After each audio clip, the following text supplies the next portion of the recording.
নমস্কার বন্ধুরা, lazy cook চ্যানেলে আপনাদের সকলকে স্বাগত। আজ বানাচ্ছি খুব সুস্বাদু পটল আলুর কোরমা।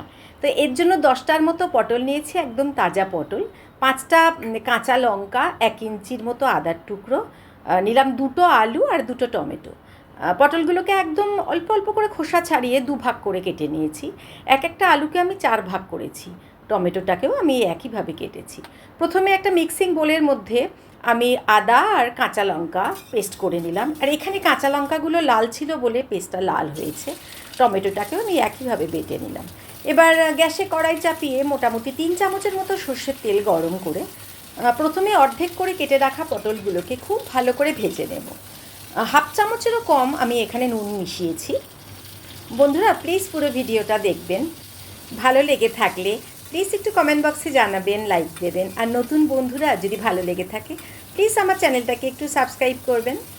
এবার পটলগুলোকে লাল লাল করে ভেজে নিয়ে আমি তুলে নেব। ওই তেলেই আমি আলুগুলোকেও ভেজে নেব। মঙ্গল শনি এই দুদিনই বাড়িতে নিরামিষ হয়।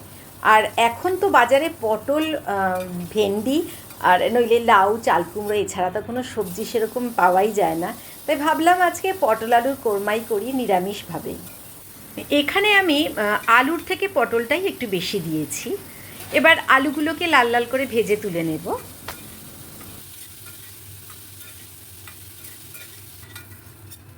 আর এখানে তো কোরমাতে একটু তেল লাগেই, তার জন্য আমি আবারও 2 টেবিল চামচ সর্ষের তেল অ্যাড করলাম। তেল গরম করে আমি ফোড়নে দিলাম গোটা গরম মশলা, হাফ চামচ এরকম গোটা জিরে আর একটা তেজপাতা। একটু নাড়াচাড়া করে এবার আমি আদা আর কাঁচা লঙ্কার পেস্ট দিয়ে দেব। এই লাল রঙের কাঁচা লঙ্কা বাজারে খুব কমই পাওয়া যায়, তবে এখন বেশ দেখাই যায়, তাই জন্য আমি এই সবুজ লঙ্কা না এনে লাল কাঁচা লঙ্কা দিয়েই করলাম। আদা কাঁচা লঙ্কা ভালো করে ভাজা হয়ে গেলে এবার বেটে রাখা টমেটোটাও আমি দিয়ে দিলাম। খুব ভালো করে আমি এটাকে নাড়াতে থাকবো।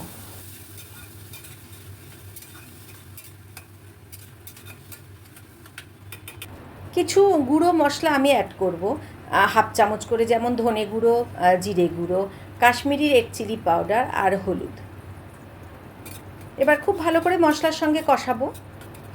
এবার আরও একটা মিক্সিং বোলের মধ্যে আমি 2 টেবিল চামচ কাজু বাদাম, 1 টেবিল চামচ কিশমিশ আর 3 টেবিল চামচ আমি এখানে টক দই অ্যাড করলাম।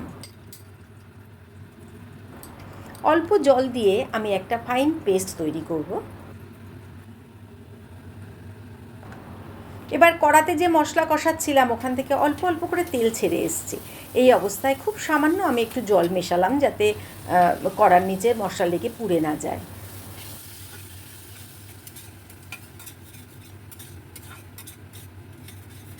বেশ কিছুক্ষণ এইভাবে নাড়াবার পরে মশলা থেকে দেখুন তেল ছেড়ে এসছে।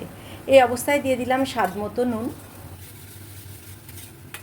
আবারও নাড়ালাম। এবার দিয়ে দিলাম কাজু বাদাম, কিশমিশ আর টক দইয়ের পেস্ট। গ্যাসের ফ্লেমটাকে একদম লোতে রেখেই আমি অনবরত নাড়াতে থাকবো, কারণ টক দই তো বেশি আঁচে ফেটে যায়।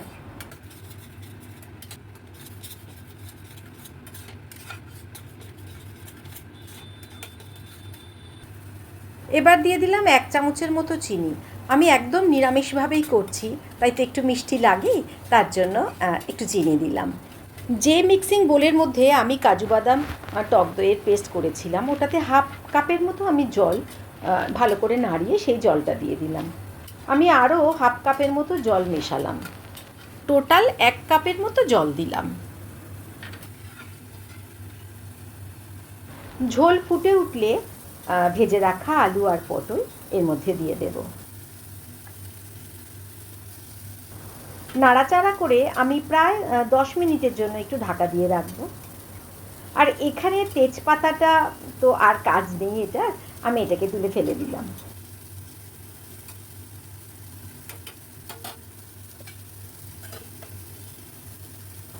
10 মিনিট পর ঢাকা খুলে দেখছি পুরো তেল ছেড়ে গেছে মশলা থেকে, ঝোল থেকে পুরো তেল আলাদা হয়ে গেছে। এই অবস্থায় আমি হাফ চামচের মতো গরম মশলার গুঁড়ো যোগ করলাম।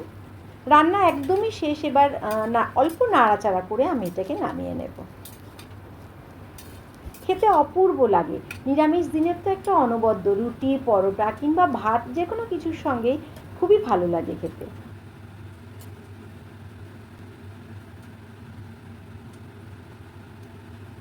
আমি ওপর থেকে অল্প একটু ধনেপাতা কুচি ছড়িয়ে দিলাম। বন্ধুরা প্লিজ ট্রাই করবেন, বলবেন আজকের এই রেসিপি কেমন লাগলো।